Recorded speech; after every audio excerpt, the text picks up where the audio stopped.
de Medici. Ferdinand II.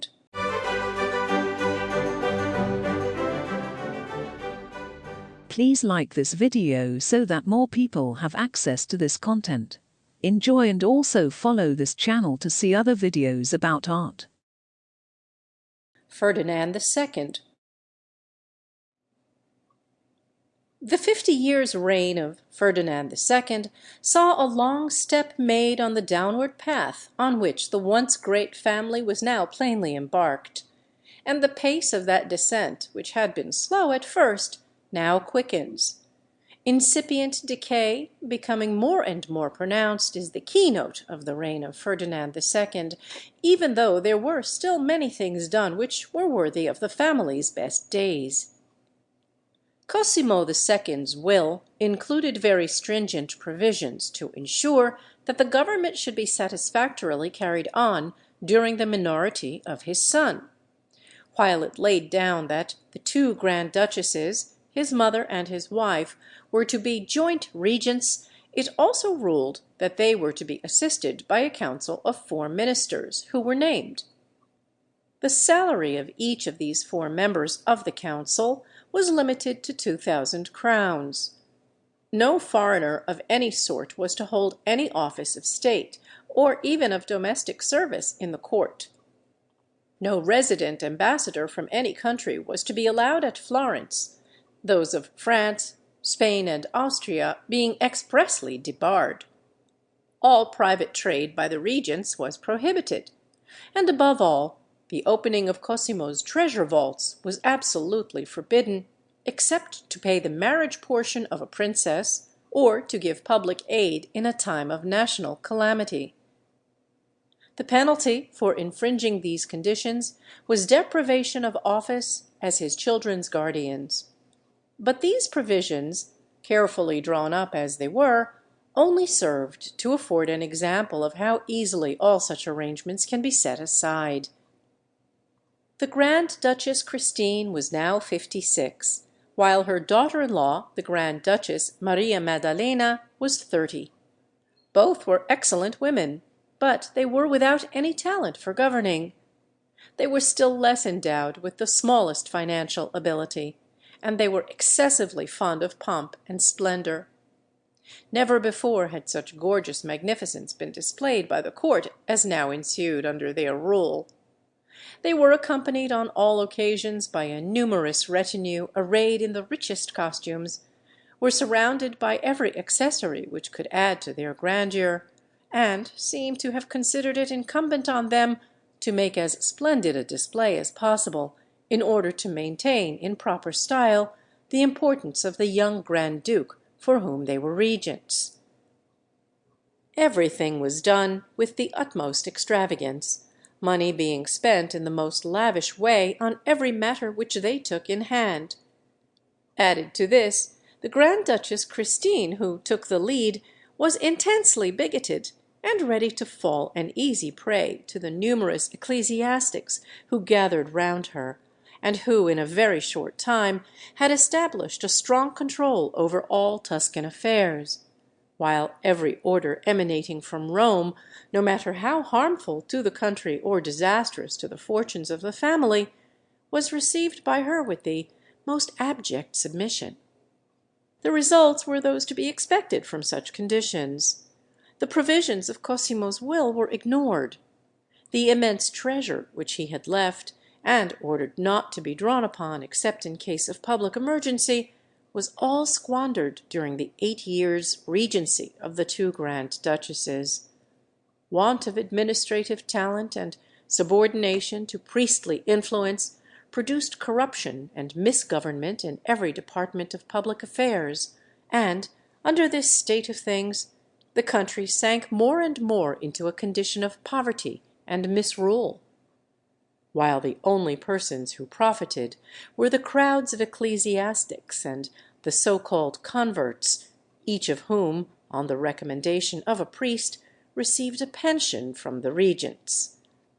Sustermann's portrait of the Grand Duchess Christine, who was primarily responsible for these results, shows her wearing the heavy black dress, widow's cap, and immense black veil which she always wore after her husband Ferdinand I.'s death. In her hand she has a locket with his likeness, no rings on her fingers, and no other ornament except a large gold cross. The Grand Duchess Maria Maddalena necessarily took only a secondary part in the affairs of the Regency, to which her nomination was perhaps intended mainly as a formality, it being recognized that the chief power would rest with her mother-in-law. Being left at her husband Cosimo's death with 8 small children, all below the age of 10, she had, in bringing them up, plenty of domestic cares to be added to those of government of the country. Besides her eldest son Ferdinand, her other children were Maria Cristina, twin sister to Ferdinand, born 1610, Giovanni Carlo, born 1611, Margherita, born 1612, Mattias, born 1613, Francesco, born 1614, Anna, born 1616, and Leopold, born 1617. In bringing up her children, the Grand Duchess Maria Maddalena showed considerable sense, for her sons were all given a very high class of education, the excellence of which they demonstrated in their after lives, while a broad-minded policy was shown in the fact that, notwithstanding the strong ecclesiastical influence which pervaded the court, they were all in turn sent to be taught science by Galileo. The portrait of Maria Maddalena shows her in her court dress as regent, with her crown by her side, the crown being very large and somewhat different from that of her mother-in-law. Ferdinand, the eldest son of Cosimo II, was a boy of a thoroughly good disposition, his gentle and affectionate nature being conspicuous, while his constant endeavour when he grew up to secure peace in Italy caused him to become noted as a peacemaker. But he had one fatal flaw, a want of strength of character. While the influences by which his grandmother's subordination to priestly domination caused him to be surrounded from a very early age were such as tended to increase this defect. His portrait by Sustermans in the Pitti Gallery, at the age of 14, shows him wearing armour, but he did not display any military talents. In 1623, when he was 13, his young aunt Claudia returned to Florence as a widow of 19 with her infant daughter Vittoria della Rovere, and Ferdinand was forthwith betrothed to this child in order to unite the Duchy of Urbino, which would be her inheritance when her grandfather, the Duke of Urbino, died, with Tuscany. The document drawn up on the occasion of this betrothal specially laid down that Vittoria's dowry was to be the Duchy of Urbino, which was to be incorporated with Tuscany. But a few months later, Pope Gregory XV, who had succeeded Paul V in 1621, died, and was succeeded by Urban VIII, 1623 to 1644, whose main endeavour was to enrich in every way his family, the Barberini. Urban VIII, soon after becoming pope, put forward a claim on behalf of the Church to the state of Urbino whenever its aged duke, Francesco Maria della Rovere II, who was then 80 and in failing health, should die, claiming that it would then be a vacant fief, and as such would belong to the states of the Church. This claim was the more outrageous in that the Duchy of Urbino not only belonged to the child Vittoria della Rovere as her grandfather's sole heir, but also, supposing she was to be set aside on account of being a girl, it then devolved upon the boy Ferdinand himself. When Christine of Lorraine was betrothed to Ferdinand I, Catherine de' Medici gave her, as her dowry, 600,000 crowns, a transfer to her of all Catherine's rights in the Medici property in Florence, and also of the latter's claim on the Duchy of Urbino, which had never been annulled, even when Adrian VI restored the dukedom to Francesco Maria della Rovere I. Thus, Ferdinand II claimed Urbino on a double ground. First, he claimed it as being the lawful property of his betrothed wife Vittoria, she being the only child of the duke's only son, and not to be set aside by a papal bull of investiture, limiting the succession to heirs male only, seeing that the Dukes of Urbino did not admit that their title to their hereditary duchy depended on any such bull of investiture. Secondly, if Vittoria's claim was set aside, then Ferdinand claimed Urbino in his own right as inherited from Catherine de' Medici, the daughter of Lorenzo, Duke of Urbino, on the ground that though the Duchy of Urbino had been given back by Adrian VI to Francesco Maria della Rovere, yet the Medici family had never acquiesced in this transfer of Urbino from them, this being witnessed to by the fact that on all occasions Clement VII had styled his relative Catherine Duchess of Urbino, and that she was even so styled in her formal marriage documents. Moreover, that this fact also proved that there was at that time, at all events, no restriction of the succession to heirs male only. He therefore maintained that the will of Catherine de' Medici made him, Ferdinand, the lawful Duke of Urbino, supposing Vittoria's claim was set aside. Nevertheless, the papal troops were marched into Urbino, ready to take possession of it the moment that the octogenarian duke should breathe his last. All that the pope would concede was that Vittoria should inherit the movable property of the duke. In 1625, when Ferdinand was 15, his aunt Claudia, then 21, married again, and this time more satisfactorily. She was married at Innsbruck to Leopold V, Archduke of Tyrol, the brother of her sister-in-law Maria Maddalena and of the Emperor Ferdinand II. Claudia's home henceforth was the Schloss Amras, beautifully situated amidst the pine woods and waterfalls on the lower slope of the mountains overlooking Innsbruck, but with its small rooms and restricted area somewhat of a change from the magnificent Grand Ducal Palace of Tuscany. Claudia did not take her daughter Vittoria with her to Innsbruck, but as the latter was betrothed to Ferdinand, left her at Florence in charge of her own sister Maddalena in the convent of the Crocetta, where Vittoria was brought up until she was 14. By her second marriage, Claudia had 2 sons and 2 daughters. When, in 1632, her husband Leopold died, she was appointed regent of Tyrol on behalf of her young son, and ruled that country well during the most difficult time in its history, showing herself a woman of much ability.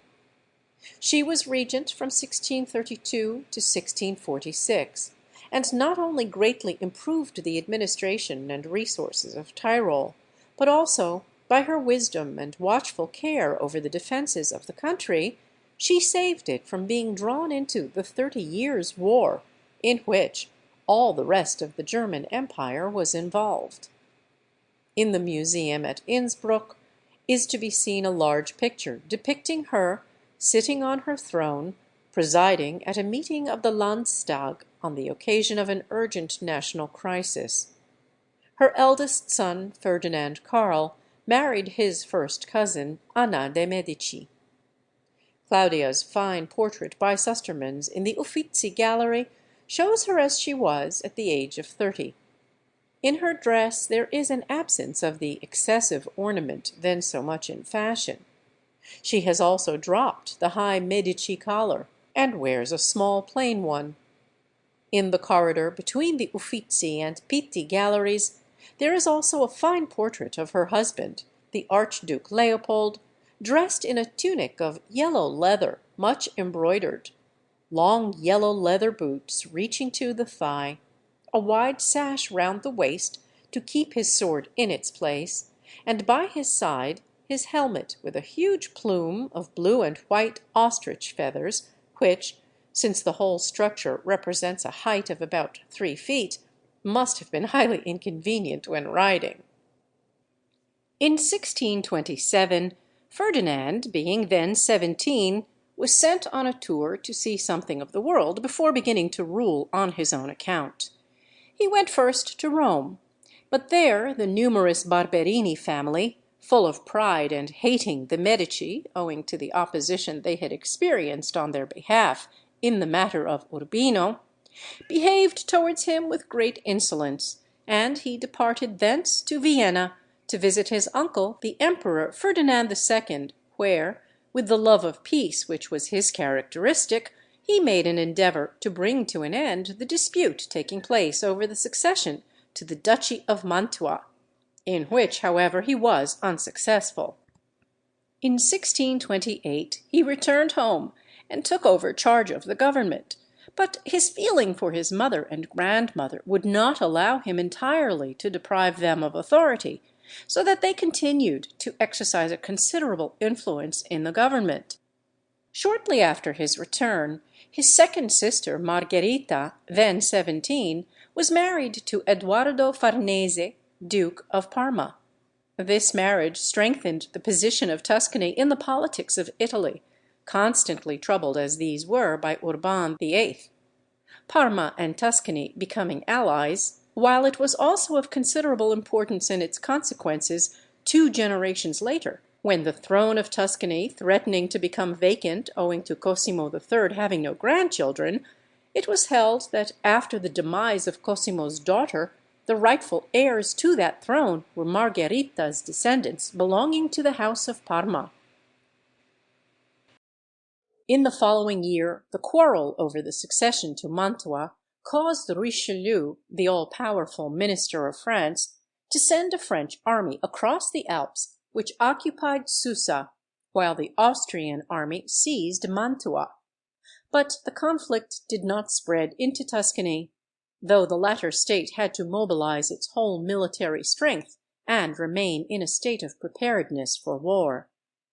Soon afterwards, Florence suffered from an outbreak of the plague, which raged with great violence for many months, and plunged the city into the utmost misery. In this time of distress, the measures taken by Ferdinand were worthy of his ancestors, the earlier Medici. Money and provisions were liberally distributed to the poor, 150,000 ducats being given to those of the wool and silk trades alone. And Rondinelli, who was an eye-witness, says that all that was done was wisely directed, "not in mere donations, but also in useful works and agricultural labours." Lazarettos were organized and a general quarantine established. The court retired into the fortress of the Belvedere, which, occupying a high eminence, enjoyed fresher air than the grand ducal palace at the foot of the hill. But Ferdinand and his young brothers Giovanni Carlo, Mattias, and Francesco, nobly disdaining this shelter while the people were perishing, went daily into the city, and with hand and voice administered comfort to the sufferers. The pestilence raged for 13 dismal months, during which time in and around the city 12,000 people died. Ferdinand established a board of health, and this body issued many wise regulations, while they also forced the inmates of the immense number of monasteries and convents with which the city was crowded, both to obey sanitary rules and also to bear their share in receiving and helping those who were convalescent. But Ferdinand's sound sanitary regulations were denounced by the priests as impious. The Pope demanded that the Board of Health should be censured, and required that a severe penance should be exacted from its members; and Ferdinand, unable to resist the pressure of his bigoted grandmother, was forced, notwithstanding his own and the general indignation, to comply with these arbitrary demands, with the result that the Board of Health was made to do penance for having adopted measures which were in every way right and desirable. In 1631, the war cloud departed from Italy to spread instead over Germany. Richelieu brought the celebrated Gustavus Adolphus, King of Sweden, into the contest, and the latter ran his short but brilliant course of victory. Ferdinand's two brothers, Matthias and Francesco, then respectively 18 and 17, were both eager to take part in the great events occurring north of the Alps, and the Grand Duchess Maria Maddalena being also anxious to visit her brother the Emperor, in order to see whether he could not assist to prevent the Pope from seizing Urbino when its duke should die, accompanied her sons Matthias and Francesco on this journey. Unfortunately, however, she fell ill on the way and died at Passau in November, her body being brought back to Florence by her two sons and buried in San Lorenzo. And so passes away another of this family who deserves an honorable record. As a young wife, Maria Maddalena, high-born, virtuous, sensible, and charming in character and manners, had come to Florence bringing brightness, joy, and animation with her, had helped to keep the life of the court free from scandals, and with her accomplished sisters-in-law had made the Grand Ducal Palace and her villa of Poggio Imperiale centers of joyous social amusement and relaxation. When her husband's health failed, she had proved herself an efficient helpmeet to him, bearing alone the burden of the court entertainments which he wished still to be kept up, showing herself able to give him helpful advice, and in every way smoothing his life as an invalid. Lastly, when he died and she was left as regent of the country, and at the same time a young mother with a large family of small children, she showed herself gifted with sound sense and courage in the manner she brought them up, despite the narrow-minded tendencies by which she was surrounded. And however much she may have been wanting in administrative and financial ability, she deserves high praise for this other portion of her work. Every one of her 5 sons showed in their after lives the effects of a good bringing up, and of a large-minded, tolerant spirit learnt in their early years, and while her son Francesco died too soon to evince any special ability, her other 4 sons all made themselves greatly distinguished, not only by their good qualities of character, but also by their high attainments. Her daughter Maria Cristina died at 22,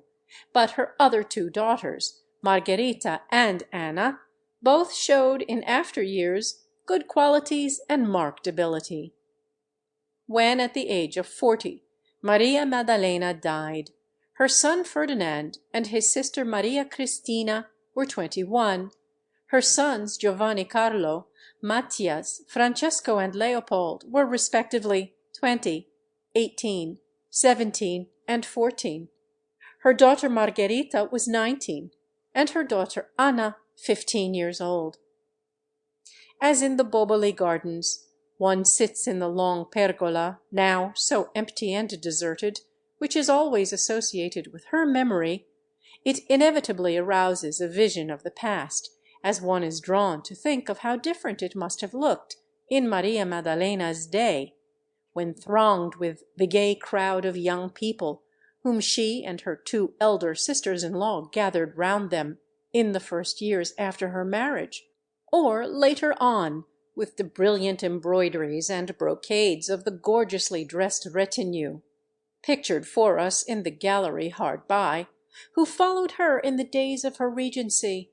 or again with the joyous groups of her young sons and daughters and their numerous companions who surrounded her in the last few years of her life. Their mother's funeral being over, Matthias and Francesco again prepared to proceed northwards, and as Gustavus Adolphus was threatening to cross the Alps and bring the war into Italy, these 2 brothers in 1632 started from Florence with money, arms, and 2 regiments supplied by Tuscany to assist against him, and to learn war in Germany under the great Wallenstein. Soon afterwards, however, The whole aspect of affairs was changed by the Battle of Lutzen in November 1632, at which Gustavus Adolphus was killed, and Richelieu's pride for a time humbled. In this same year, Ferdinand's twin sister Maria Cristina died in August at the age of 22 at the villa of Poggio Imperiale, the favorite residence of this generation of the family. Meanwhile, Francesco della Rovere II, Duke of Urbino, at length died at the age of 82. The papal troops at once took possession of Urbino, almost before the breath was out of his body, while the Emperor Ferdinand II was too much occupied with the war in Germany to be able to take up the cudgels on his nephew's behalf and prevent this seizure of Urbino as he otherwise would have done. And Ferdinand, feeling himself unable to resist a pope without assistance, and hampered by his grandmother's opposition to such a course, as being sacrilege, had to acquiesce in seeing his and his future wife's inheritance robbed from them. The matter created much bad blood between the Barberini and Medici families. Cosimo II's brother Lorenzo made strong endeavours to get Philip IV of Spain to oppose the pope's action, but his efforts were unsuccessful and only recoiled upon himself. The general result of the whole affair was that Pope Urban VIII nourished an undying hatred against the Medici throughout his pontificate, thwarting them on all occasions, making every priest and monk in Tuscany an enemy of the government, and creating incessant difficulties in the administration of a country in which priestly influence was supreme, while, by the weakness which Tuscany had displayed over this question of Urbino, it lost all weight in European politics. It was a difficult position for a youth of 22 to have to confront, and though a Cosimo I would have met it and overcome the difficulties, no doubt with much bloodshed, Ferdinand II was not cast in so strong a mould. It was not long before Urban VIII found a means of venting his spleen upon Ferdinand, and in a manner which has had the effect of bringing a lasting slur upon the reign of the latter.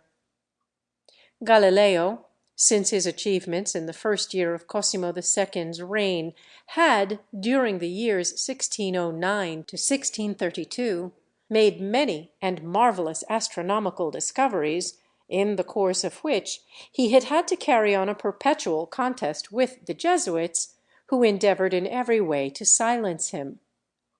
In 1611 he had visited Rome, had demonstrated his various discoveries to Pope Paul V, and been well received by the latter. Returning to Florence and publishing more and more astronomical wonders, he was, in 1616, summoned by Paul V to Rome, where his statement that the earth revolved round the sun was condemned by the Inquisition,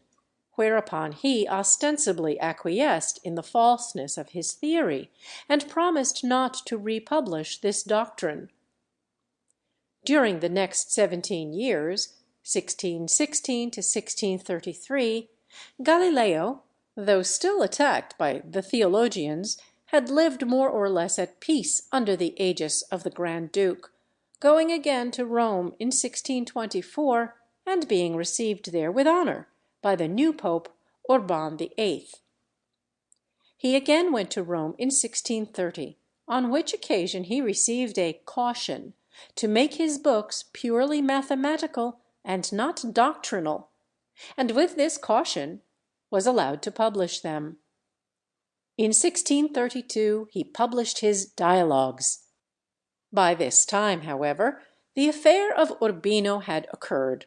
The Pope was incensed with the Grand Duke of Tuscany, and the weakness of the latter had been fully displayed. Galileo was, therefore, in 1633, charged with having gone back from his promise of 1616, and summoned to appear before the Inquisition in Rome to answer for his writings, which, in maintaining the fixed position of the sun and the movement of the earth round it,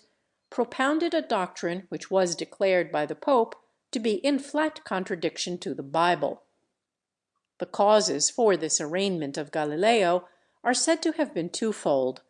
the bitter animosity of the Jesuits against all genuine philosophy, and the enmity of the Pope against the Medici, whose special protégé Galileo had been for more than 20 years.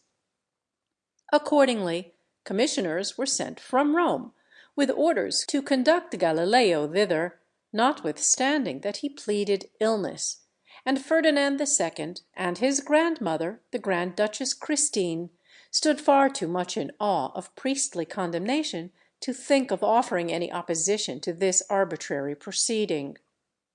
At Rome, Galileo, now 70 years old and broken in health, was threatened with torture by the Inquisition.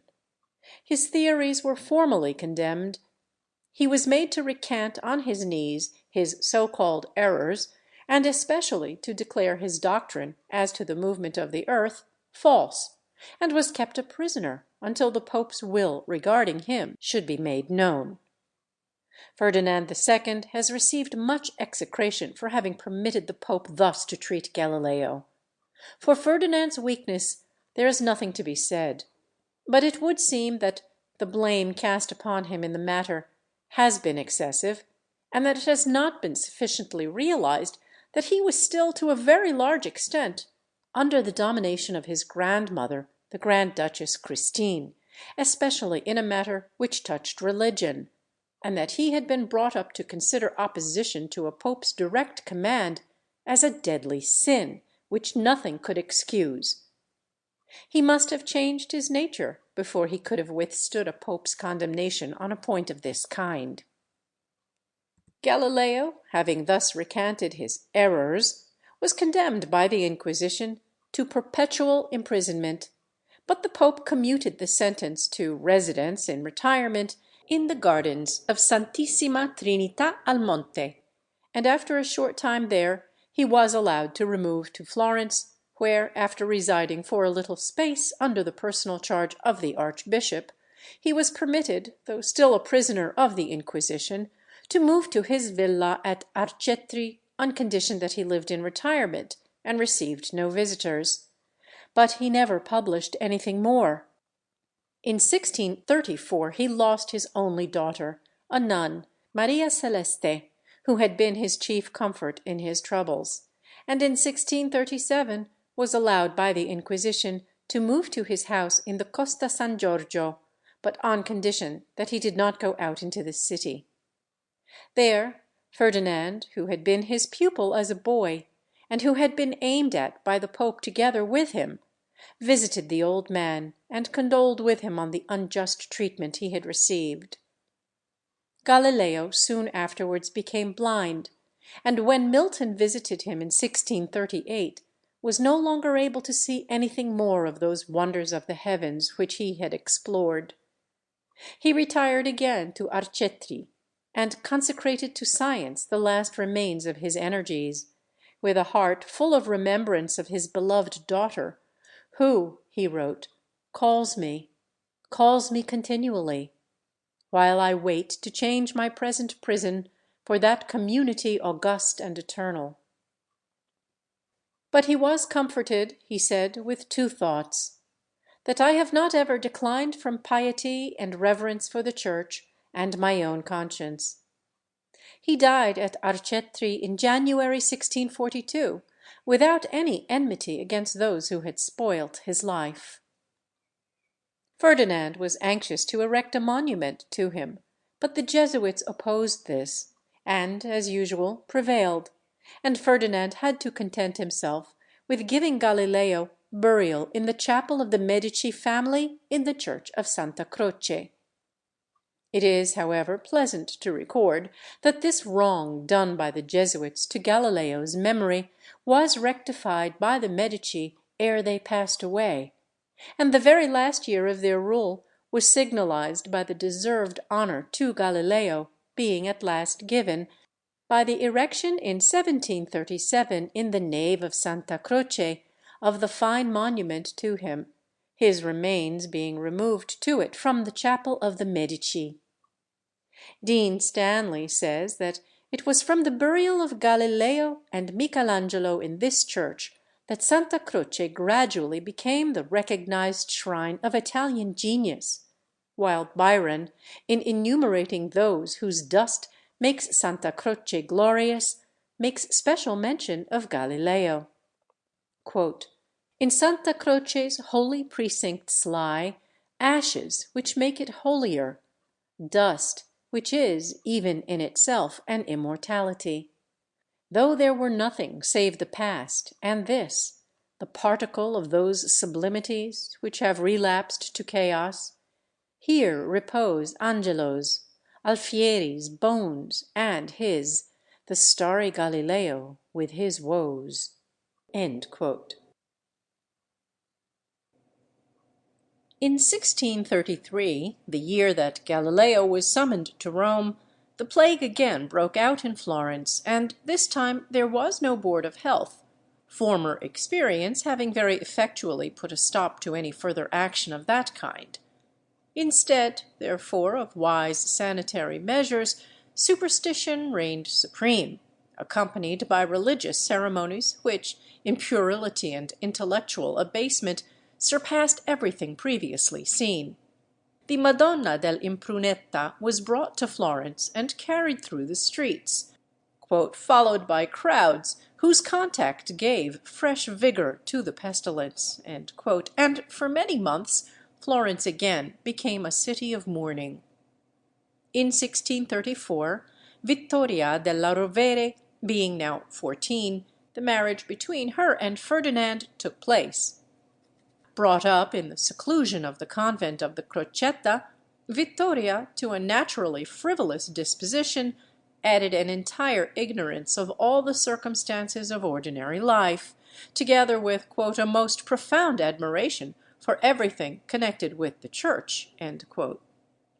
It was easy, therefore, to see that she was not the sort of person likely to be of much assistance to Ferdinand in the difficulties which surrounded him through the dominance of the Jesuits and other ecclesiastical orders over the country. She brought with her as her dowry the movable property of the Duke of Urbino, and this added many valuable pictures to those already possessed by the Medici. In the Uffizi Gallery, the portrait by Piero della Francesca of Federigo de Montefeltro, Duke of Urbino and his Duchess, of Pope Julius II by Raphael, of Francesco della Rovere I and Eleonora Gonzaga by Titian, the two pictures of the reclining Venus by Titian, and the portrait of Francesco della Rovere II by Baroccio. And in the Pitti Gallery, the portrait of Guidobaldo della Rovere II, Vittoria's grandfather, by Zuccheri, the Magdalene by Titian, La Bella by Titian, the portrait called The Englishman by Titian, and the Martyrdom of St. Agatha by Sebastian del Piombo, besides many others of lesser note, all formed part of Vittoria's dowry, which also included a valuable collection of maiolica and Urbino ware, most of which now forms part of the treasures of the Museum of the Bargello. This marriage was shortly afterwards followed by the death, at the age of 20, of Ferdinand's manly young brother Francesco, who died, greatly regretted by all, in the camp of the imperial army before Ratisbon, of the plague. His portrait by Sustermans, which hangs in one of the rooms of the Villa of Poggio a Caiano, shows him as he was at 18. He wears armour, but it has only to be compared with that of his ancestor Giovanni delle Bande Nere to see that armour is by this time no longer worn for use, but merely for show.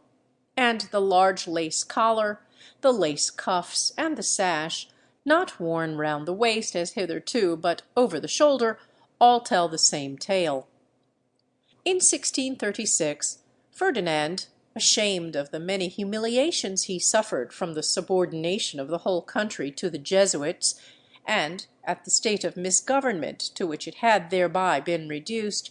had just resolved to emancipate himself from the Grand Duchess Christine's authority, and to rule independently, when in December of that year she died at the age of 72. Excellent as she was as the mother of a family, and in the social sphere, she was hopelessly incapable of ruling, and the country never recovered from the effect of the clause of Cosimo II's will, which entailed upon it 16 years of the rule of a woman utterly unfitted for such a task. When she died, Tuscany had become almost more under the domination of the ecclesiastics than Rome itself. Clerics of every kind and degree swarmed throughout the country. Nearly every office was in their power. They treated the Grand Duke's officials with insolence, telling them that they would obey no laws and pay no taxes but such as had the authority of the Pope. Most of the property of the country was owned by monastic orders, and therefore exempt from taxation. There were over 4,000 nuns in Florence alone. The people were crushed by taxation borne by only a portion of the population. Trade and agriculture were languishing, and licentiousness, crime, and ferocity, going unpunished for lack of the strong hand, were rampant. The Inquisition held its gloomy court in the cloisters of Santa Croce, the most dreaded place in Florence, whither all who did not please the Jesuits were likely sooner or later to find themselves summoned. Torture, confiscations, and penalties, under the orders of the Holy Office, became common things to the Florentines, and the dismal pomp of the horrible auto da fe threw its lurid glare over that Piazza Santa Croce which once had shone with the joy and brightness of Lorenzo's and Giuliano's tournaments. Nor even when Ferdinand came to rule independently was there at first much change in this latter respect. It was in the year 1641 that in the great hall of the refectory of Santa Croce there took place, in the presence of the princes of the blood, the nobility, and the whole of the ministers and high officials of the government, the celebrated trial of Pandolfo Ricasoli, a canon of the cathedral, and a man of much learning and respectability, who was accused, whether truly or falsely will never be known, of grave and scandalous immoralities; and he and one Faustina Mainardi, who was asserted to be his accomplice, after first doing penance in the Piazza Santa Croce, "in garments painted with flames and devils," were condemned to be walled up alive in one of the dungeons of Santa Croce, which sentence was carried out. It is evident that Ferdinand had strong doubts whether the whole charge was not simply due to bitter animosity on the part of another ecclesiastic. He censured the latter for over-officiousness in the way he brought forward the accusation, and eventually effected his removal from Florence to Rome. Thence, however, the same individual was shortly afterwards sent back to Florence, promoted to the high office of head of the Inquisition in that city. The insult was one of many which Pope Urban VIII contrived to give Ferdinand in revenge for the opposition which he had encountered from the Medici to his seizure of Urbino. But though Ferdinand thus failed for a long time to exert any successful opposition to the dominant power of the Jesuits, in other directions he gradually brought about improvements, more especially as his brothers began to grow older and to assist him in public affairs. Moreover, finding it so difficult to bring about a satisfactory state of things in regard to the administration of the country so long as Urban VIII was pope, he turned his attention to other matters in which his abilities were better able to find scope. The family now consisted of Ferdinand and Vittoria, he being by this time 30 and she 19, Prince Giovanni Carlo, now 29, Prince Matthias, 27, the Princess Anna, 24, and Prince Leopold, 23. One sister and one brother were dead, while the third sister, Margherita, was Duchess of Parma. Under the influence of his young wife Vittoria, the splendor of the court continued to increase, and in 1640 Ferdinand determined on a further enlargement of the Grand Ducal Palace. The enlargement of the palace, which Ferdinand now carried out, again nearly doubled it in size. Cosimo II's additions had made the palace a large square block, 3 stories high, the façade towards the Via Romana having 13 windows. To this Ferdinand now added 2 more great wings, 2 stories high, in prolongation each way of the front portion of the palace, thus increasing the façade to its present length of 23 windows, at the same time adding the buildings round the 2 inner courtyards. At the eastern end he constructed a corridor uniting that end of the palace with the passaggio. These additions gave a magnificent range of state apartments on the first floor, consisting of about 60 rooms, the private apartments being chiefly on the upper floor.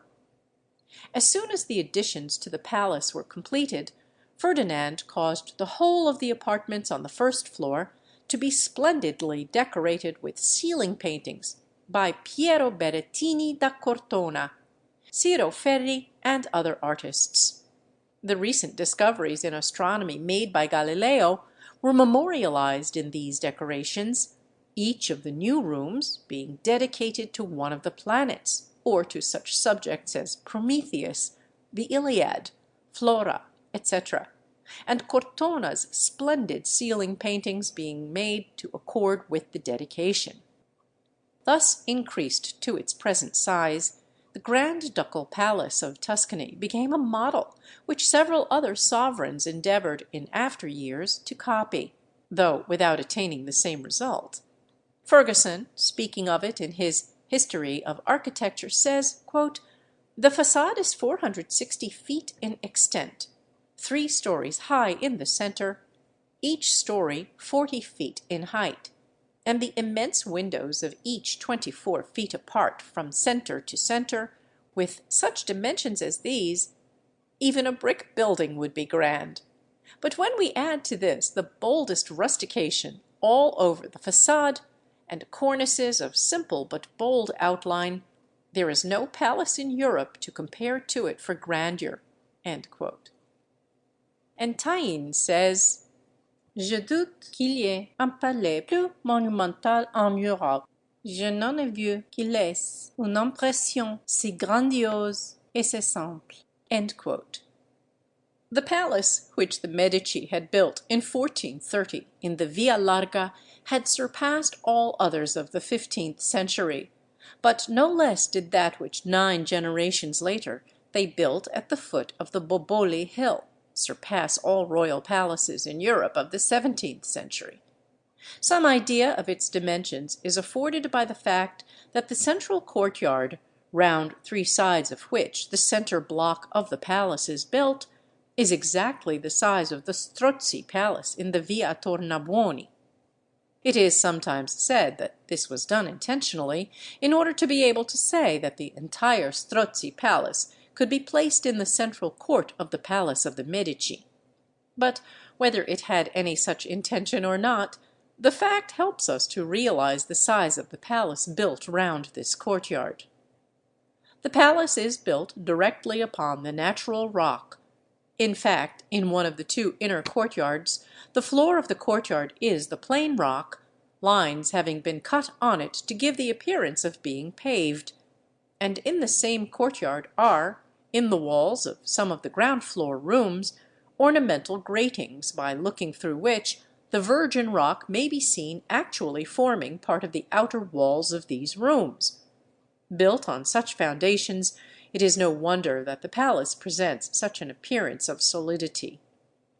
The size and form of the building are not apparent in looking at it from the front, because the 2-storied portions added by Ferdinand II, projecting as these do far on either side of the centre block, hide the great wings which extend backwards at right angles to the front on both sides of the central courtyard. Owing to the unusual shape of the palace, there is no point from which the whole form of it can be seen, so that from whichever side regarded, it always looks smaller than it really is, and it is only by walking all round it or traversing the interior that its size can be appreciated. The latter is also more particularly dwarfed in the view of the front of the palace, owing to the fact that when looking at the building from that point, the projecting corner of the upper story, while preventing the side wall of the center block from being seen, also gives the impression that the upper story is only one room in depth, whereas there are more than 50 rooms on that story. The interior arrangements of the palace remain at the present day very little different from what they were in the time of the Medici, notwithstanding that it has since been occupied by 2 other dynasties. The ground floor contains the Grand Ducal Chapel, a labyrinth of large vaulted rooms accommodating various offices connected with the palace, and the 3 rooms known collectively as the Treasure Room, containing the gold plate and rare china for state occasions and many other valuable heirlooms of the Medici. Beneath one of these halls on the ground floor is to be seen the large swimming bath which was constructed by Ferdinand II at the last enlargement of the palace. The Grand Ducal Chapel remains as it was in the time of the Medici Grand Dukes. The high altar, a mass of the finest and most costly kind of pietra dura work, was given to it by Cosimo III. The grotto under the terrace at the back of the central court, with marble cupids swimming on the water of the fountain, has on its walls the arms of Vittoria della Rovere. Ascending to the first floor, we find the eastern end of the former state apartments occupied by the picture gallery, in 16 large rooms decorated with Cortona's beautiful ceiling paintings, with, opening from the end of these rooms, the rest of the state apartments, 20 rooms, and the 15 rooms which were occupied until Florence ceased to be the capital by the late King of Italy. The hall, which in the time of the Medici Grand Dukes was their throne room, situated in the original portion of the palace built by Cosimo I, is entirely painted, both on the arched roof and walls, with frescoes, executed in the time of Ferdinand I by Puccetti, representing the founding of Leghorn, the battles of Ferdinand's army and navy with the Turks, the attack and capture of Bona from the Barbary pirates by the Knights of Santo Stefano, and other deeds of Ferdinand I and his father. In this hall is now placed the beautiful bronze statue, executed for Ferdinand I by Gian da Bologna, of the genius of the Medici, also the costly ornamental cabinet presented to Anna Maria Ludovica by the city of Paris. The rooms, which were those of the Grand Duchess Vittoria della Rovere, have on the ceiling paintings her motto and family arms, the oak. In the rooms, which were those of the Grand Duchess Marguerite Louise of Orleans, wife of Cosimo III, are various pictures by French artists. In another room is to be seen the fine portrait which Paolo Veronese painted of the Grand Duke Francis I, and in various rooms are specimens of the finest work of the tapestry manufactory founded by Cosimo I, and of the pietra dura manufactory founded by Ferdinand I.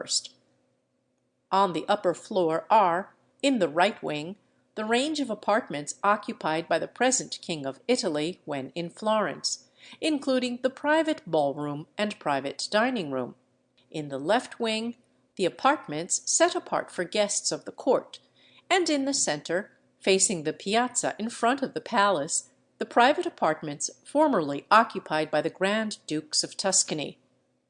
These latter, the finest of the 50 rooms on the upper floor, have splendid coffered ceilings of the same description as those in the rooms of the Palazzo Vecchio which Cosimo I had decorated for Eleonora di Toledo; and, as this portion of the upper floor of the palace formed part of Cosimo's building, it is probable that these rooms were thus decorated for her in the same way. The views from the great windows of the first floor are very fine, but it is upon the upper floor that the best idea is gained of the size and height of the building and the extent of the views from it. Owing to the great height of the palace, and its position on a slight eminence, the views looking from the balcony of the upper floor are splendid, the eye being carried right over the city, and the view embracing the entire valley of the Arno and the mountains surrounding it. Similarly, from the back of the palace, on the same story, an extensive view is afforded of the whole of the Boboli Gardens, sloping up to the fort of San Giorgio, while from the large centre window of the main portion of the building, as well as from the rooms at the ends of the two wings, sports and pastimes taking place in the amphitheatre, situated in this part of the gardens, could be as easily watched as if sitting in the amphitheatre. Such was the palace in which the last 3 generations of the Medici passed their lives. Ferdinand's reign witnessed a great activity in regard to the minor arts, and especially in regard to one of them. While at this time various sculptors, in particular Pietro and Ferdinando Tacca, the successors of Gian da Bologna, attained a certain excellence, the last gleams of expiring genius, the chief direction to which the artistic talent of Florence at this period devoted its energies was that of the Florentine inlay work, or pietratura industry, which had been started by Ferdinand's grandfather, Ferdinand I. The reign of Ferdinand II is notable as that in which this art made so great an advance that it became a specialty of Florence. This work was, however, so costly that only the purse of the Grand Duke could bear its expense. Consequently, almost all the efforts of the art were put forth in connection with the royal manufactory of pietratura.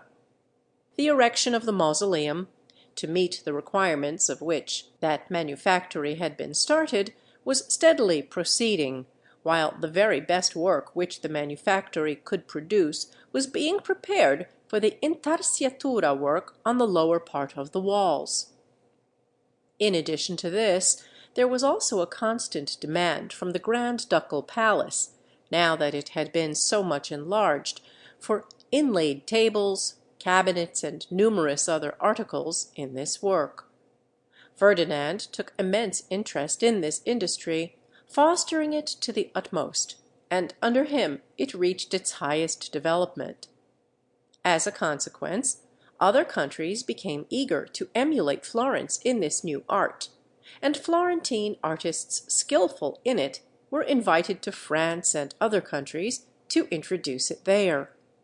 The chief advance made at this time was in the production of half-tints and shadows, to obtain which search for suitable stones was made in the most distant parts of the world. Describing the difficulty of the art, Baldinucci says, quote, "Whereas it is the aim of a good painter to mix and diffuse his colours so as to form an infinite number of half-tints, all differing essentially from the original colour, the artist in commesso cannot multiply his material,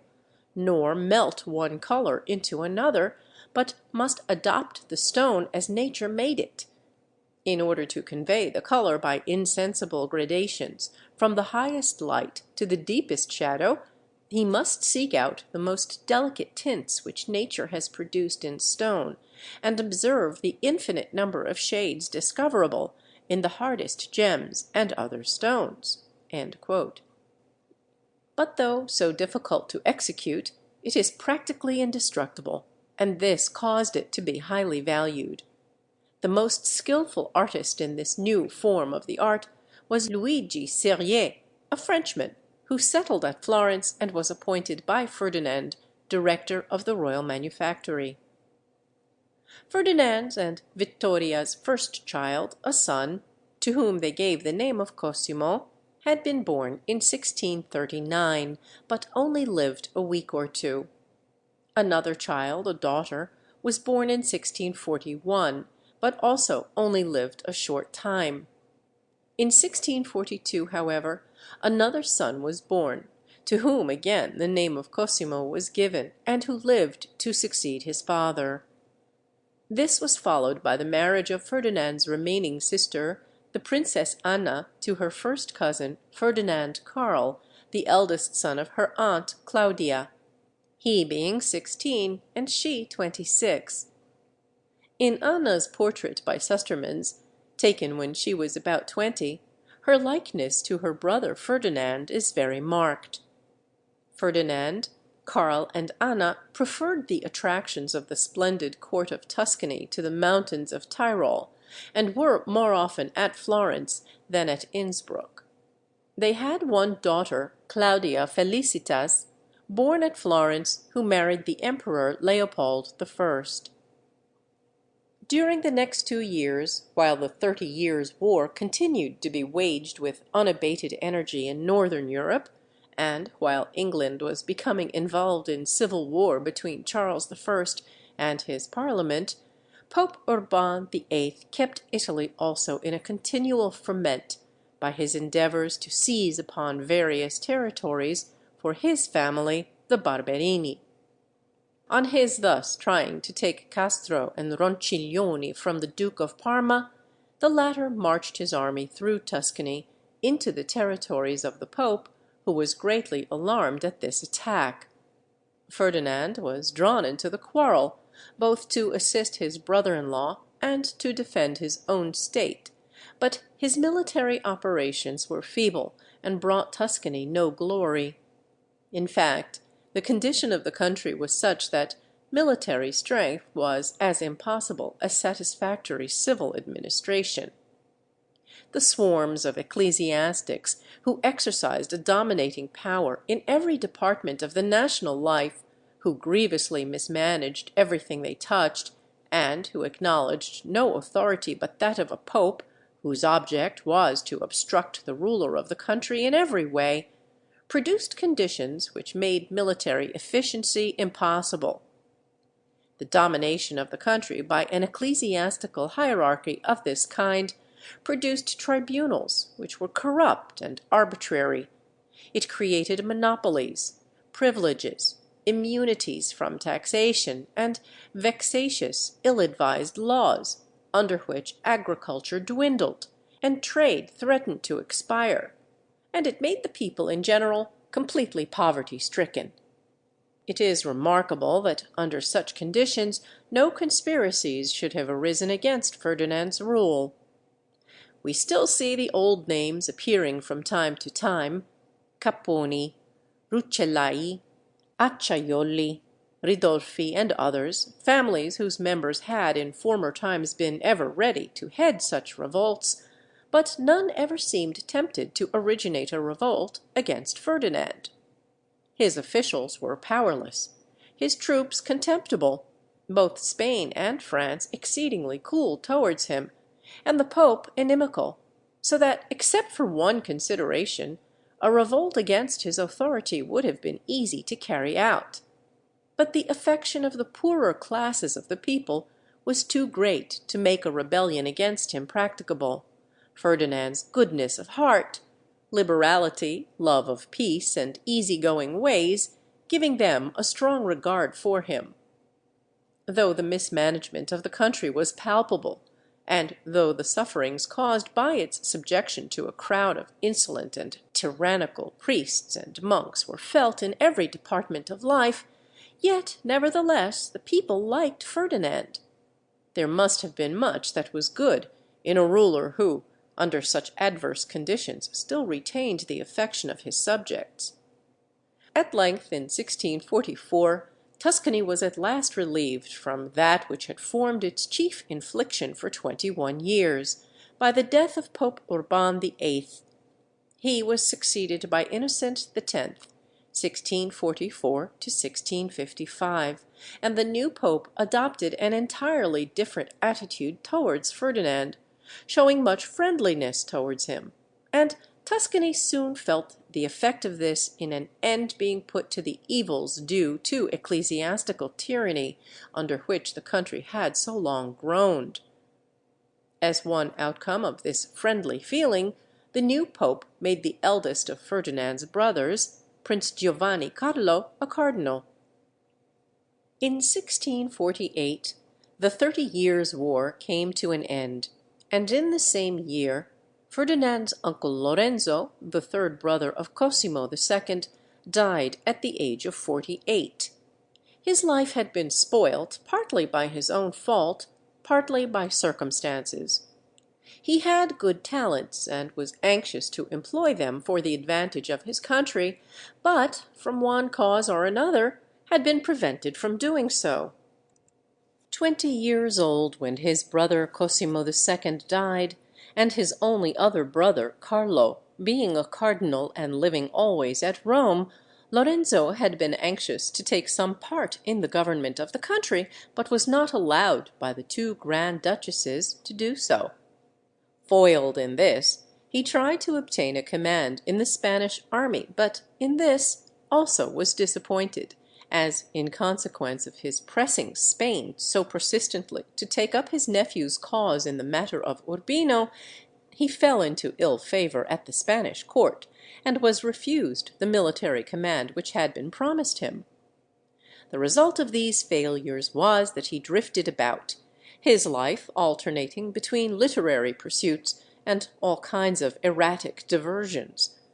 Fond of learned men, he collected round him a sort of academy, out of which he subsequently formed two societies, which he called the Inflamed and the Immovable, the latter of which, established in the Via della Pergola, eventually grew into the well-known theatre of that name. Among other peculiarities, he was in the habit of constantly taking all sorts of medicines, and eventually died from a dose of poison given him in mistake for medicine. In the following year, 1649, all Europe was horrified at the execution by the English of their king Charles I. But the event created little stir in Tuscany, which had long ceased to have any commercial or political transactions with England, or to pay much attention to events taking place outside Italy.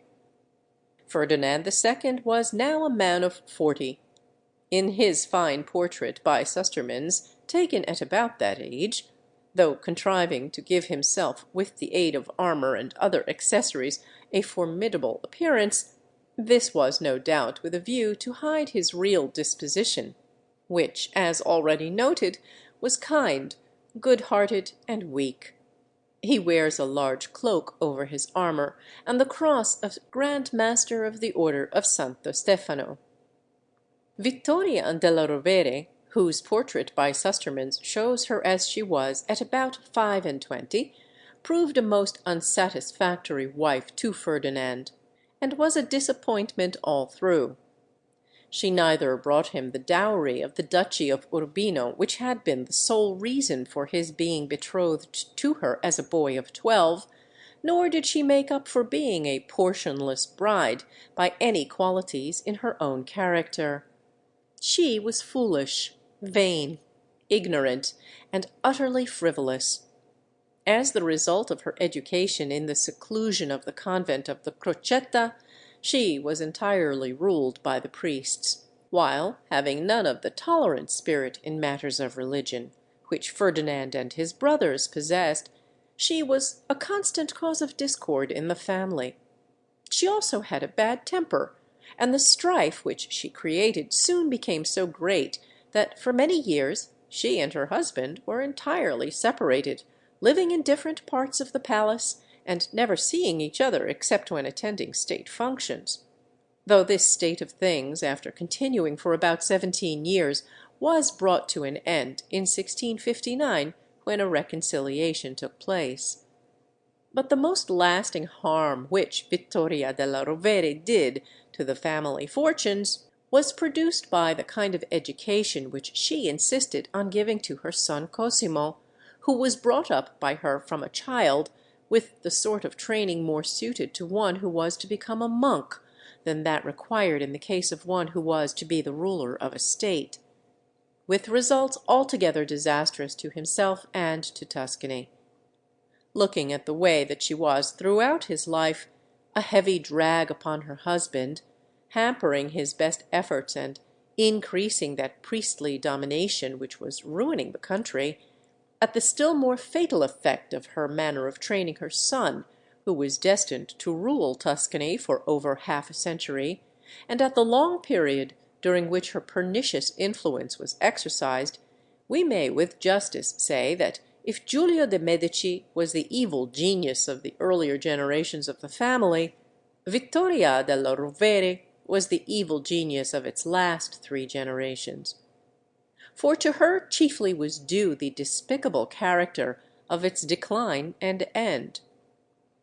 The portraits of Vittoria are numerous, as she delighted in being painted in various characters. Her portrait by Sustermans, in the Pitti Gallery, as a Vestal Virgin, is one of the most notable. In another, also in the Pitti Gallery, she appears as the Blessed Virgin in a group of the Holy Family, and in another in the Uffizi Gallery as the Magdalene. Whilst Vittoria della Rovere was Grand Duchess, the court was maintained with the utmost magnificence. She had a large number of maids of honour, chosen from all the noblest Florentine families, and the whole set of their portraits is to be seen in the long corridor between the Pitti and Uffizi galleries.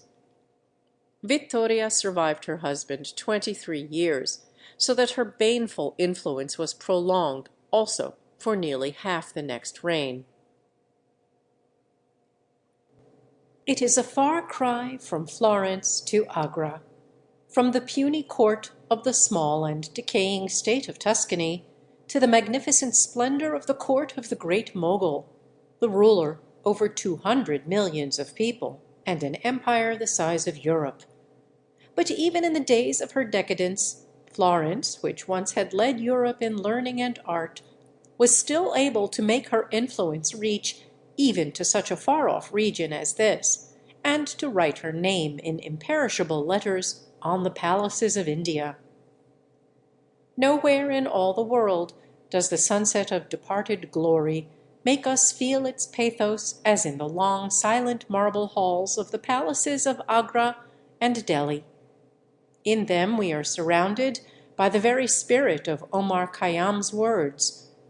"The palace that to heaven its columns threw,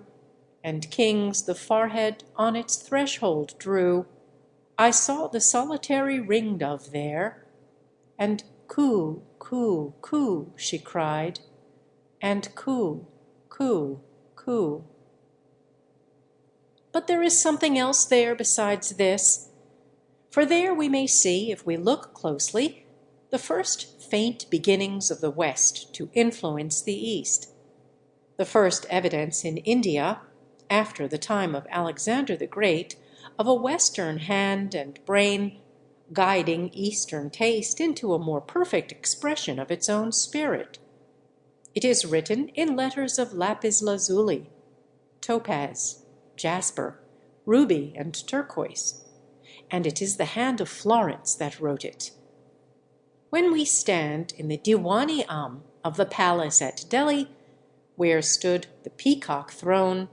the hall which has round its cornice in gold letters the celebrated inscription, "Agar Firdous Baru-e Zamin Ust, Tu Wuhin Ust, Wuhin Ust." When we visit the beautiful Diwan-i-Khas of the same palace, whose windows of delicate marble tracery look out over the blue waters of the Jumna, when we walk through the Diwan-i-Khas, or the Khas Mahal, or the Saman Burj of the palace at Agra, or sit in the quiet garden on the bank of the river, while before us rises that dream in marble, the Taj, and when we see these beautiful white marble buildings of the Indian Saracenic architecture decorated everywhere, round arch and pillar, doorway and window, with delicate floral tracery of jasper, agate, cornelian, bloodstone, lapis lazuli, ruby, turquoise, and other precious stones, the originals long since picked out of the marble by the sword and bayonet of plundering Maratha, Jat, or Pathan invader, but replaced in imitation by the reverent care of later British conquerors. And when we afterwards see similar work in the inlaid tables of the Medici in Florence or in their mausoleum,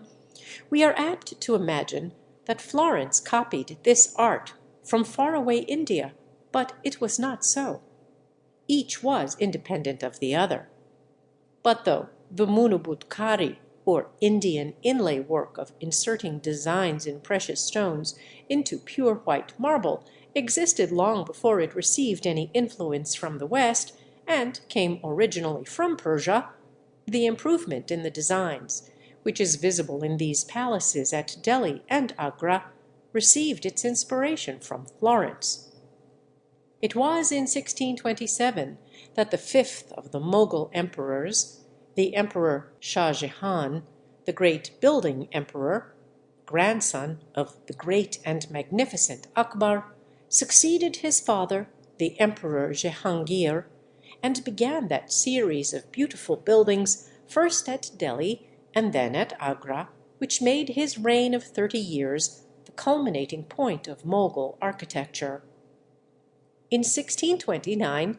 his beloved wife Urjumund Banu, niece of the celebrated Nur Mahal, died, and Shah Jahan determined that she should have the most splendid tomb ever erected over any woman. How well he carried out this determination has been attested by the world at large. It has been well said, "The Taj is in harmony with that side of Eastern feeling which regards a white muslin tunic and an aigrette of diamonds as full dress for an emperor." Keene. "So light it seems," says Bernard Taylor, "so airy, so like a fabric of mist and dreams, with its great marble dome soaring up like a silvery bubble,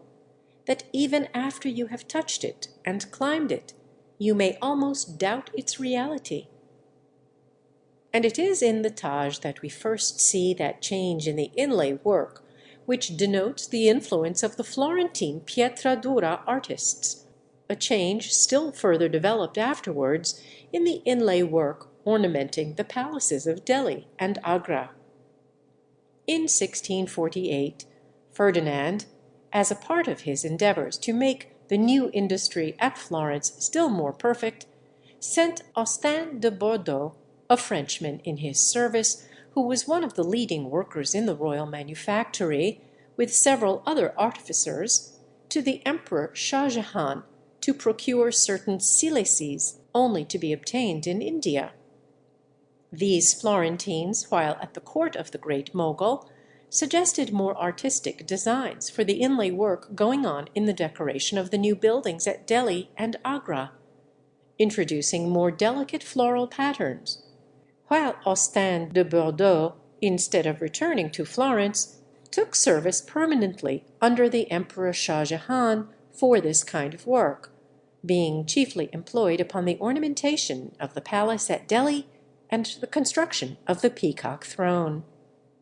And from this time forth, the inlay work at Delhi and Agra shows that resemblance which has been mentioned to the pietra dura work of Florence. Thus did Tuscany, even in her decay, still show power to influence other countries far beyond her own narrow boundaries, and left her sign manual upon one of the most beautiful of the arts of India. One of the best arrangements made by Ferdinand II was the plan which he adopted about the middle of his reign, of associating his three brothers with himself in the government of the country, and giving each of them one branch of state affairs to administer with almost complete authority, one controlling military affairs, one finance, and the third political affairs. Matters being well administered in each case, the arrangement was both popular and productive of much good to the country. Prince Matthias commanded the army and had the management of all military affairs. He was a good soldier, and had seen much service in Germany during the 30 Years' War, from whence he returned with a high reputation to command the army of Tuscany.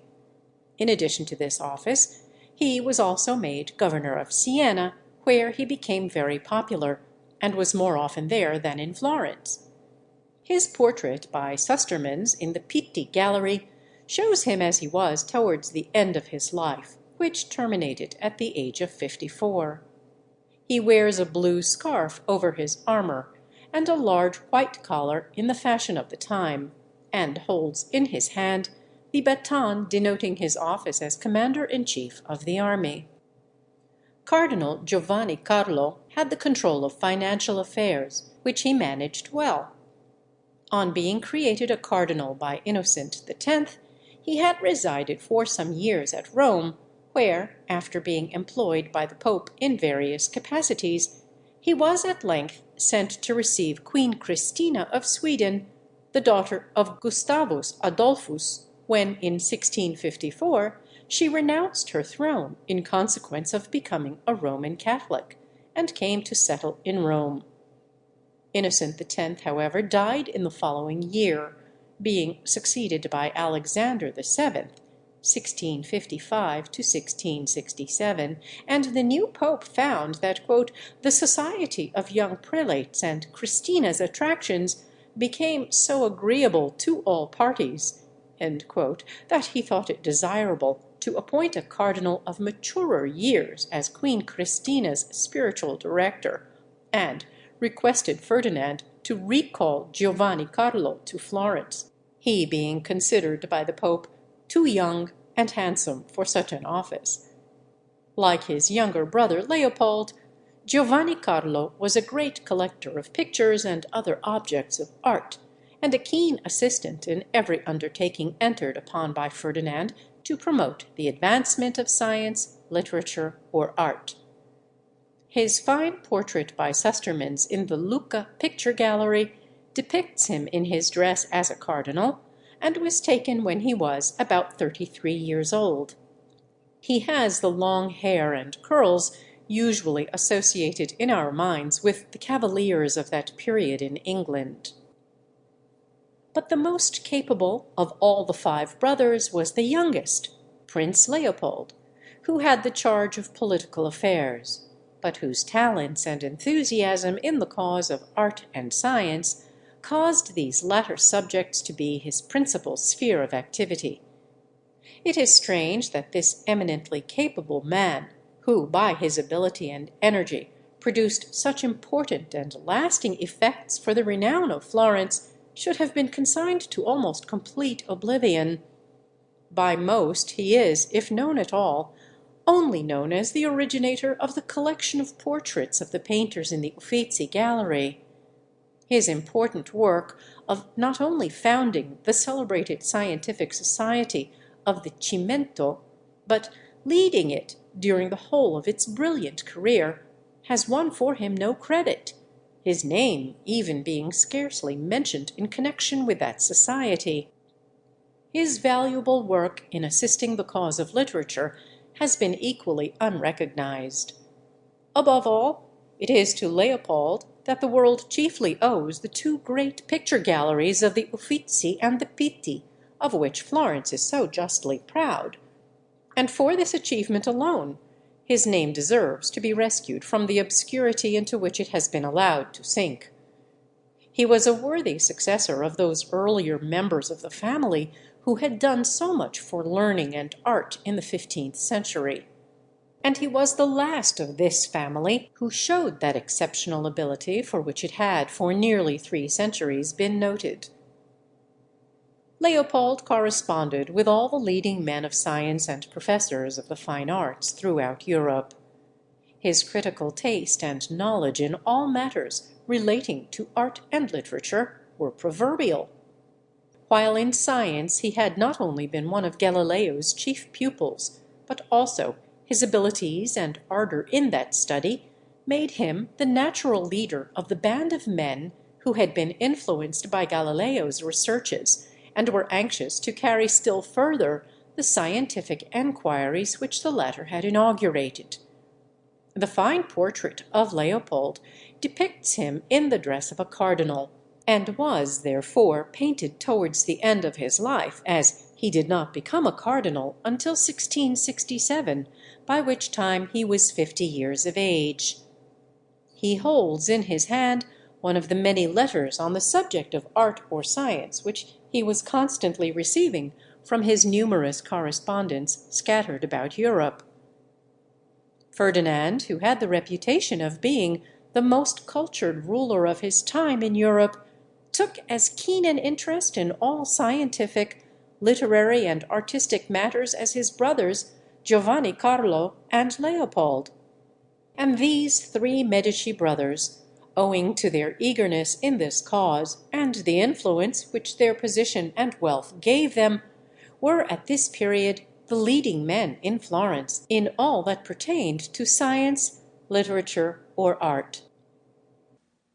Ferdinand's gradual emancipation from the ecclesiastical domination which had so seriously marred the earlier part of his reign begins to show itself about the time of the death of Galileo in 1642, about which time we see the initiation by Ferdinand of a movement due to the seed sown by Galileo, which ere long had great results.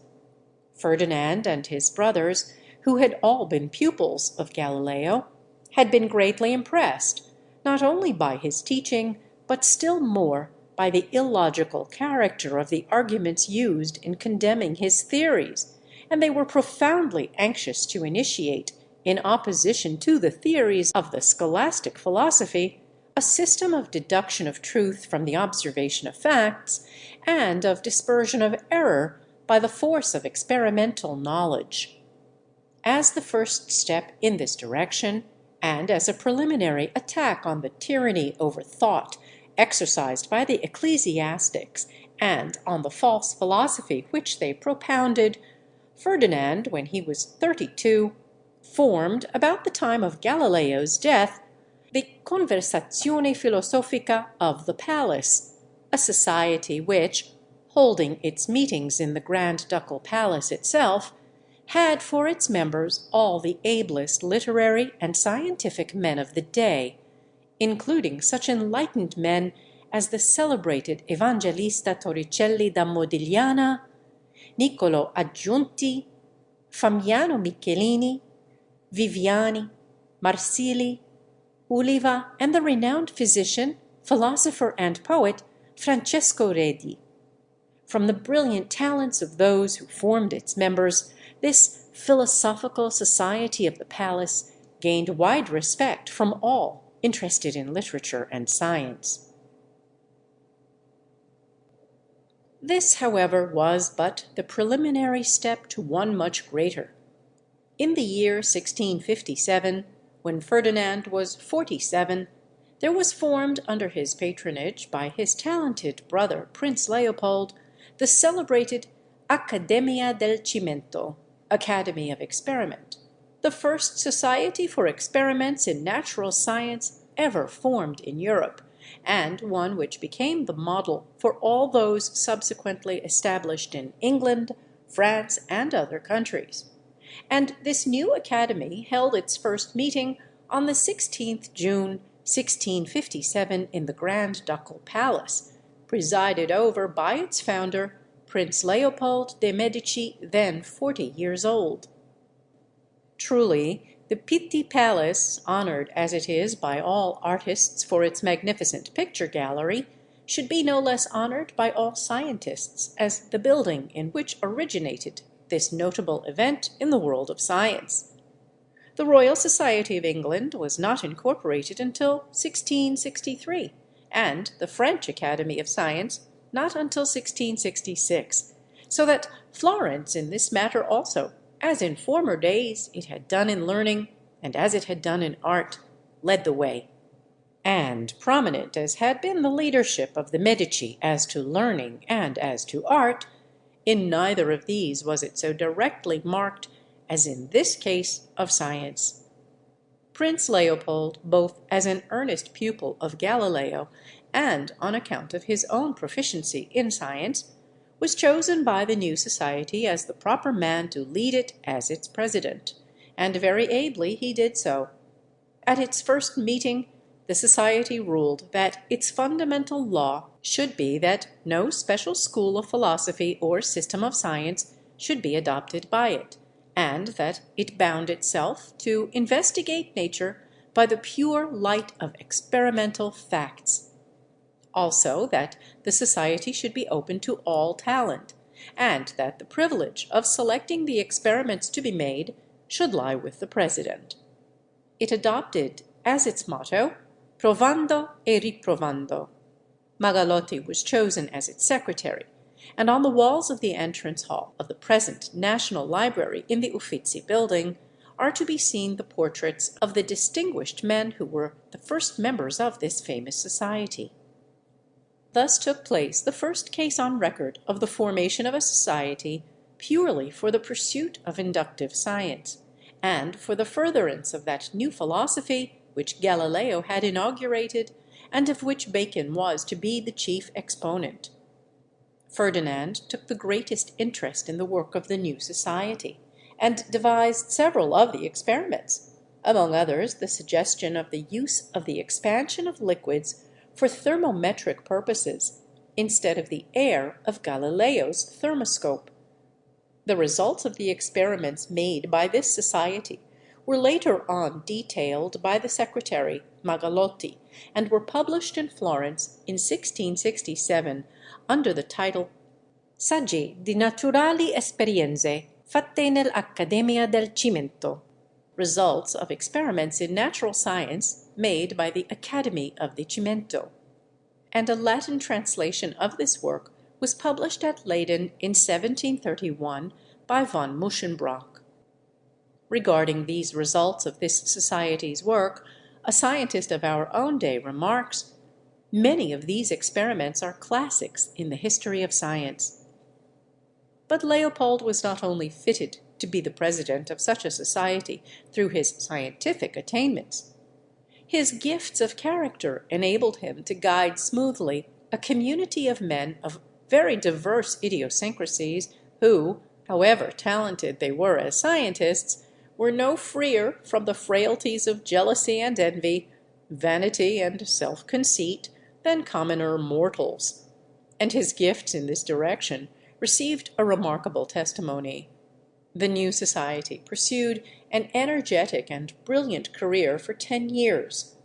Then Leopold, his brother Giovanni Carlo having died, was made a cardinal in his place and had to resign his presidency of the society.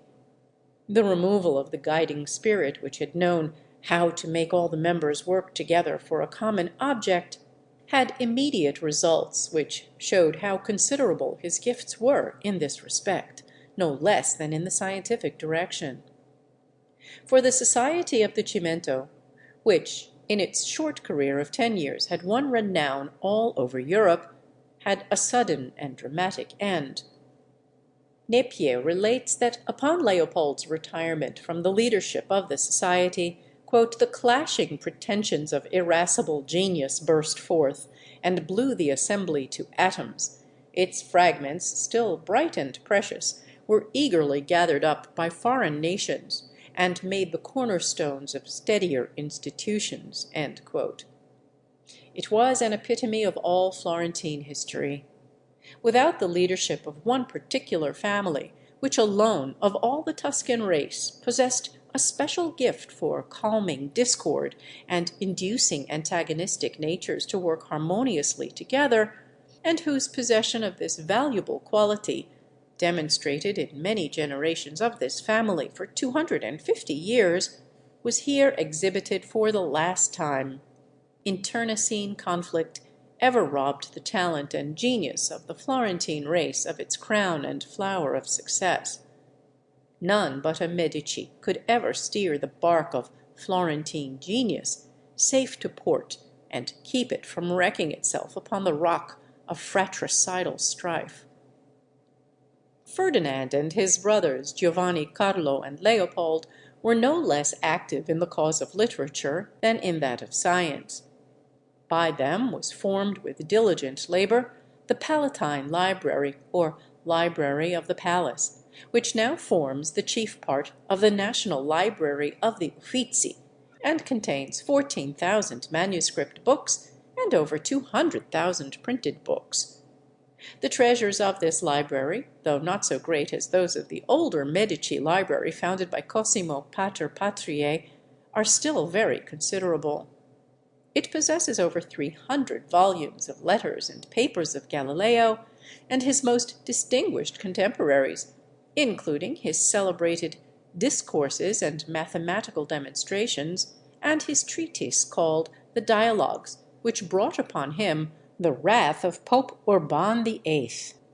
Also, an interesting letter from his favorite pupil Viviani, proving that Galileo was the first to apply the principle of the pendulum to the clock. Among the illuminated books is a missal, once the property of the Emperor Otto III, 983 to 1002, with his name written in it. Also another missal, with very interesting medallions in enamel. A Bible which belonged to Savonarola has his comments written in the margin, and in so fine a hand that a magnifying glass is required to decipher them. A scrapbook of Ghiberti's contains notes and sketches by himself and other artists of his time. The library also contains autograph letters of Boccaccio, Politian, Machiavelli, Michelangelo, Tasso, Alfieri, Redi, and many other celebrated men. Also, a valuable manuscript edition of Petrarch's works, and a copy of Dante's Divine Comedy, written only 50 years after his death, and illustrated with very curious miniatures and a profile portrait of Dante himself. A copy of the Anthologia has a frontispiece of the most beautifully executed miniatures and small medallions painted in 1499.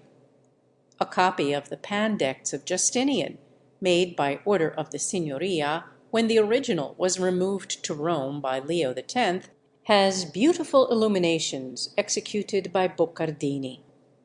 The Latin Bible of St. Jerome, in 2 volumes, has a miniature of him on the first page, and in the margins, beautiful little drawings of landscapes with deer. Raymond Lully's rare book on alchemy and magic has beautifully painted illustrations with charming landscape backgrounds. Another curious book is The Miracles of the Madonna, a very rare Portuguese work, with illustrations of an Eastern character. A fine copy of the Hebrew Bible, printed in 1488, is the first edition ever printed in that language. The Poems of Bellincioni, printed in 1493, another very rare work, has notes in the margin by the critical Accademia della Crusca. The Latin poem of the Convenevole, describing the corrupt state of religion in the 14th century, an exceedingly rare work, owing to its censures against the Church, causing it to be destroyed wherever possible, has curious miniatures in which the angels are represented behind walls with the swallow-tailed battlements of the Ghibelline party, while the people are behind square gulf battlements.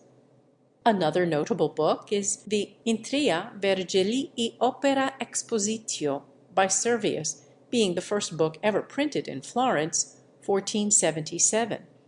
It was printed by the Florentine goldsmith Cennini, who cast his own type after seeing the results of printing in Germany, and on the title page commemorates his invention. The first printed copy of Homer, printed on vellum and presented by the editor Bernardo Nerli to Pietro the Unfortunate at the time of the latter's marriage in 1488, has in it a portrait in miniature of Pietro himself at the age of 17. One of the first attempts at printing with movable types is a copy of Durando's Rationale Divinorum Officiorum, a work explaining the origin of the various ceremonies of the Church, which went through 48 editions. The copy of the Divine Comedy, with commentaries by Cristoforo Landino, bound in red and white leather, ornamented with Landino's arms, which was presented by him to the Signoria in 1481, has fine miniatures, and among them a portrait of Dante himself.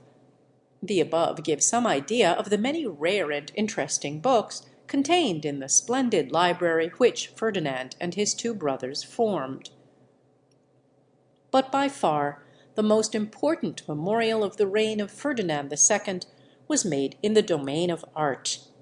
Francis I and Ferdinand I had begun placing some of the family pictures in the rooms constructed by them over the offices of the Uffizi, but as yet there was nothing there which could be called a regular picture gallery, while the rooms up to this time consisted only of a few, opening from the eastern portion of the corridor. But in the latter part of Ferdinand II's reign, at the suggestion of Prince Leopold, the two brothers, Giovanni Carlo and Leopold, both of whom possessed very large collections of pictures of their own, irrespective of those which were the general property of the family, besides numerous other objects of art, gave the whole of their collections to form the two galleries of the Pitti and the Uffizi, those belonging to Giovanni Carlo being chiefly made to form the gallery in the Grand Ducal Palace itself, the Pitti Gallery, and those belonging to Leopold to form the Uffizi Gallery. At the same time, Ferdinand added to these the general collection of pictures which he had inherited as head of the family, as well as those which he had acquired from Urbino with his wife Vittoria della Rovere. To house this great collection of pictures, to which many other objects of art were added by each of the brothers, not even the spacious Grand Ducal Palace could give sufficient accommodation, and it therefore became necessary to largely extend the gallery constructed over the offices of the Uffizi. This was nearly trebled in size, the corridor being extended all along the western side, and additional rooms being added on that side. Ferdinand also, among other objects of art, added the whole of the valuable collection of gems, rare vases, and other valuable articles now kept in the gem room, which was at the same time constructed for this purpose. Leopold not only originated the proposal for the formation of these two galleries, and contributed the largest share of the pictures, other than those already belonging to the family, but he also conducted all the arrangements necessary to form the gallery of the Uffizi. At the same time, he began the collection of the portraits of the painters of all nations, which now fills 4 rooms of that gallery. All the portraits of the oldest masters he obtained, some from the Academy of St. Luke at Rome, among which was the portrait of Raphael, and others as the result of a long and careful search made by him throughout Italy for any portraits of them which could be found. And to these he added those of the chief painters of his own time. Another important item in his contributions to the Uffizi Gallery was the valuable collection of drawings to be seen there, which took him many years to collect. Most of the pictures in the Venetian room he bought through a Florentine merchant, Paolo del Serra, who was settled at Venice. The above action on the part of Ferdinand and his two brothers is the real formation of the Pitti and Uffizi galleries as we now know them. Prince Leopold's artistic possessions being much greater than those of his brother, Cardinal Giovanni Carlo, he did not restrict himself only to the Uffizi gallery, and many of the objects of art to be seen in the Pitti gallery were also given by him. Notably the interesting collection of miniatures of important historical personages of his time made by him in the course of his travels through Europe, now in the Corridor of the Columns in the Pitti Gallery, which miniatures Leopold valued so highly that he used to carry them with him wherever he went. He also gave, among other articles of the kind, the rich stippo, or cabinet of ebony, enclosing a small altar, and having its many doors and drawers inlaid with precious marbles and curious and beautiful designs in transparent stones, which stands in the centre of one of the rooms, and which, after he became a cardinal, he occasionally used when he celebrated Mass in the palace. It was in this manner that the Uffizi and Pitti galleries were formed, and it shows what the Medici were in the domain of art, that they could, even in their decadence, form out of their private collections the two most important picture galleries in Europe. These two galleries, however, were not as yet public galleries, but simply, conjointly, the private picture gallery of the Medici family. It was to remain for a later generation of that family to make them the property of Tuscany. This important work formed the occupation which, during the last 10 years of Ferdinand's reign, chiefly engaged the attention of Leopoldo de Medici. And it was fitting that this truly great man, of whom we never hear anything but what is good, and who, wherever we meet with him, is always engaged either in works of charity or in some important work in the cause of science, literature, or art, should be commemorated in that gallery whose formation was the last and greatest of his many enlightened labors. His statue has fittingly been placed in the room in the Uffizi Gallery, containing the portraits of the greatest masters of painting, where he sits surrounded by the portraits of those of whose works he was the largest and most appreciative collector ever known.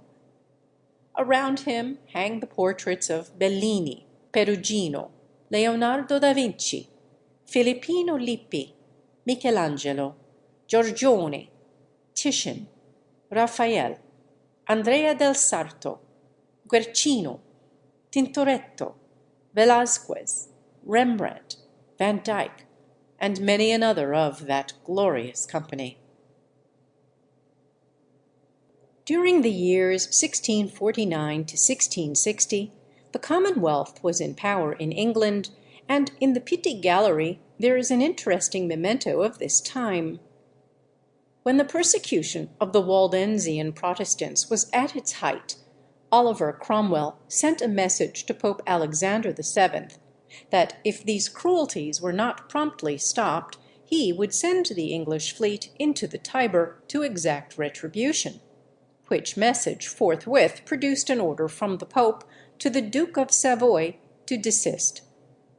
Ferdinand was so struck with admiration of Cromwell's action that he sent a request to the latter that he would allow his portrait to be painted for him by Sir Peter Lely. Cromwell acquiesced, and added that he would himself present Ferdinand with it. And in due time the portrait of Oliver Cromwell, presented by him to Ferdinand, and painted by Sir Peter Lely, arrived, and was placed with Ferdinand's other pictures in the family gallery, where it still hangs.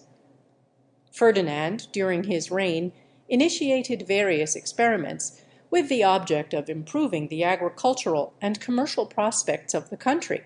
and one of these, though it did not produce the results he hoped, still survives and is of considerable interest. This was his endeavor to introduce camels into Tuscany, as being hardier and less expensive to keep than horses. They were imported from India and tried in various places in Tuscany.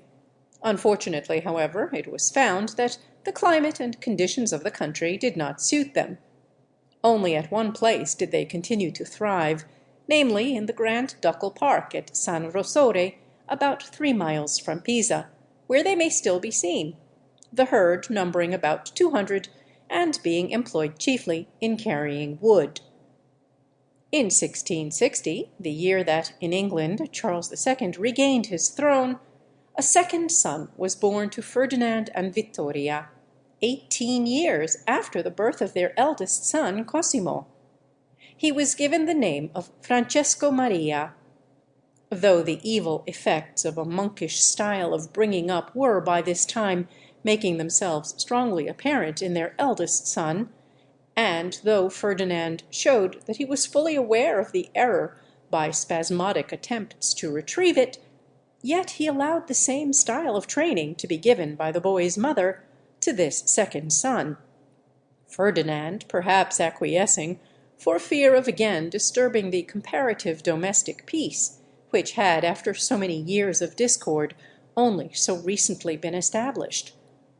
In the case of Francesco Maria, the effects were of less importance, as he was not called upon to rule, and was, from the first, intended for an ecclesiastical career. In 1661, Cosimo, Ferdinand's eldest son, being now 19, arrangements for his marriage were taken in hand. Under the kind of bringing up which he had received, he had developed into a gloomy and disagreeable youth, sunk in bigotry and superstition, unmanly, awkward, hating all society, shunning as impious everything connected with science or philosophy, an enemy to all cheerfulness, detesting music, art, poetry, and the conversation of learned men, equally disliking all manly exercises, sullen and ill-tempered, and only at his ease in the society of friars and monks. Ferdinand thought to cure this by marriage, but while it was obvious that to find a wife suitable for such a youth would be a difficult task, if all Europe had been searched, none more unsuitable could have been found than the one who was selected.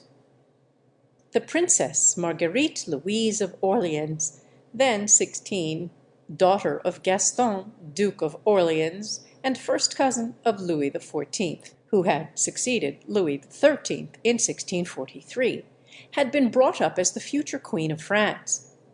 She was lively, beautiful, clever, highly accomplished, full of French espièglerie, brilliant in conversation, fond of riding and hunting, detested all gravity and melancholy, and was, in short, the exact opposite of Cosimo in every particular. To crown all, she was deeply in love with the young Prince Charles of Lorraine, to whom, when the plan of her marrying Louis XIV fell through, she had hoped to be married. Her mother, the widowed Duchess of Orleans, wished it, and was opposed to her daughter being given to Prince Cosimo of Tuscany. But her children were left by Duke Gaston under the king's charge. The schemes of Cardinal Mazarin brought the king's authority to bear, and the unhappy girl was given her choice of this marriage or a convent. After being married by proxy in the chapel of the Louvre in April 1661, she travelled to Marseilles, where she was met by Prince Matthias and escorted by him to Leghorn and thence to Florence, the whole journey from Leghorn to Florence being made a brilliant pageant, all that wealth and taste could devise being employed to give it splendour. But Marguerite Louise had left her heart behind her in France, and hated all things Italian. She was received at Florence with great festivities,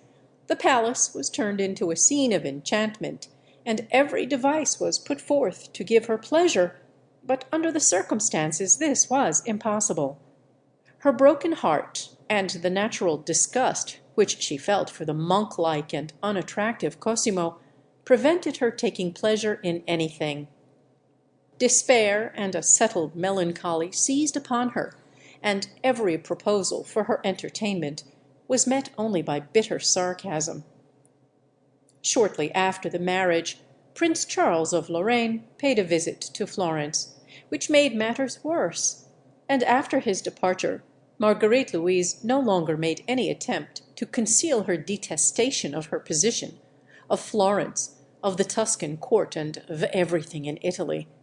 She refused to learn the Italian language, and sent urgent prayers to the King of France to be allowed to enter a convent rather than remain in Tuscany. And neither the endeavours of her father-in-law to assuage her misery, nor the threats of Louis XIV, nor the efforts of his ministers to smooth matters had any effect in producing a change in her conduct.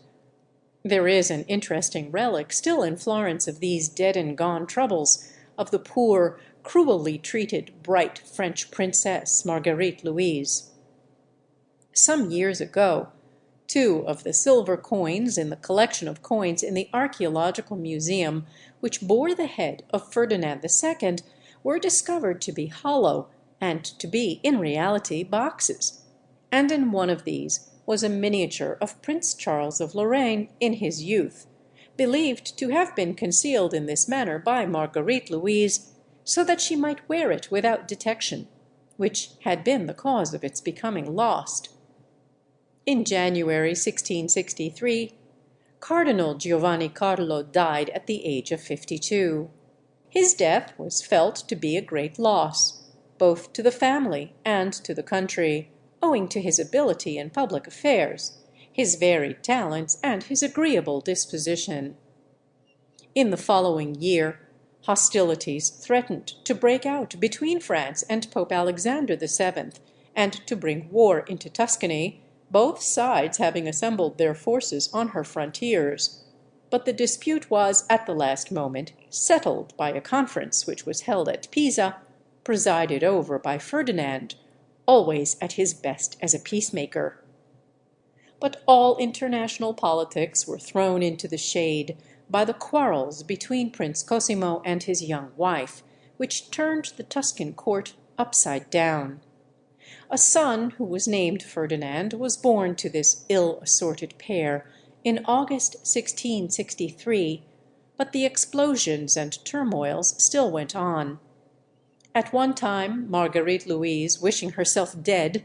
would neither eat anything nor speak to anyone. At another, she poured forth volumes of the most cutting ridicule on everyone connected with the court, so that none dared go near her for fear of her biting and sarcastic wit.